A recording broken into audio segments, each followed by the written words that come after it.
नमस्कार, मैं अरुण राणा आपके YouTube चैनल पर आपका स्वागत करता हूं। आज जिस टॉपिक पर हम चर्चा करने वाले हैं वो टॉपिक है सेकंड हैंड कार से रिलेटेड कि how to become purchase a second hand car, कि हम एक पुरानी सेकंड हैंड कार कैसे खरीदें।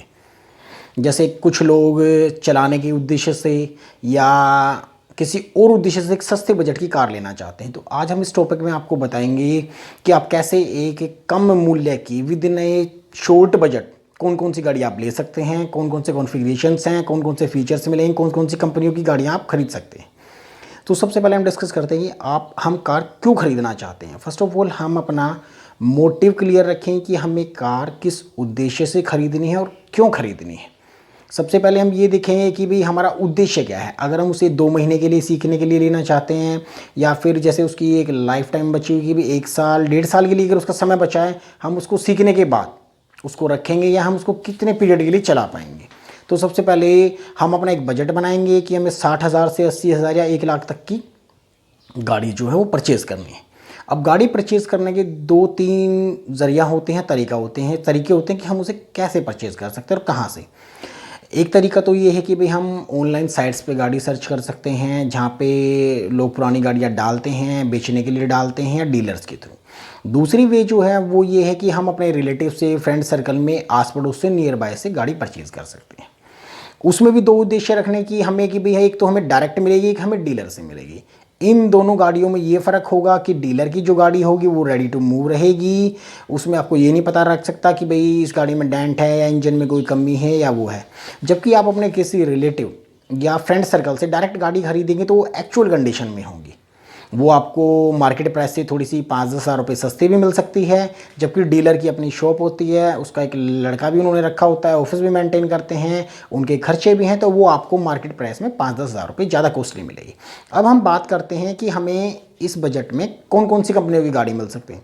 जैसे अगर हम मारुति की बात करें तो मारुति की लो बजट कार जैसे स्टार्टिंग बेस मॉडल कहते हैं, आप अल्टो मिल सकती है, 800 आपको मिल सकती है, वैगन आर मिल सकती है, और अगर आप थोड़ा सा और बजट बढ़ाएंगे तो आपको एक अच्छी कंडीशन में सेलेरियो या और गाड़ी भी मिल सकती है। अब हम बात करेंगे हुंडई की।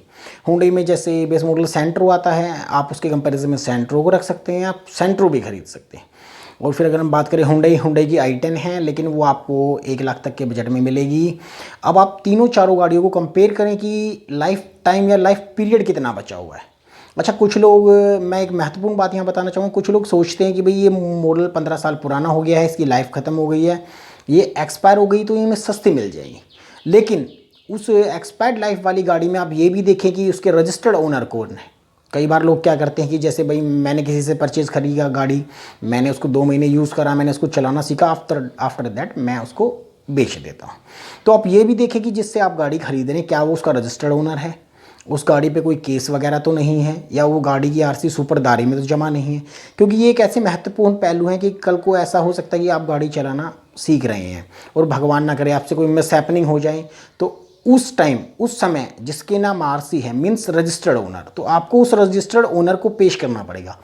यहाँ आपके साथ समस्याएं उत्पन्न हो सकती हैं, ये आपके लिए एक परेशानी खड़ी कर सकता है। तो सबसे पहले मेरी आपको ये राय है कि आप गाड़ी देखने से पहले उसकी पेपर्स वगैरह देखें कि पेपर्स कंप्लीट है या नहीं, कि उसको जो बेच रहा है वो उसका रियल ओनर है या रजिस्टर्ड ओनर है।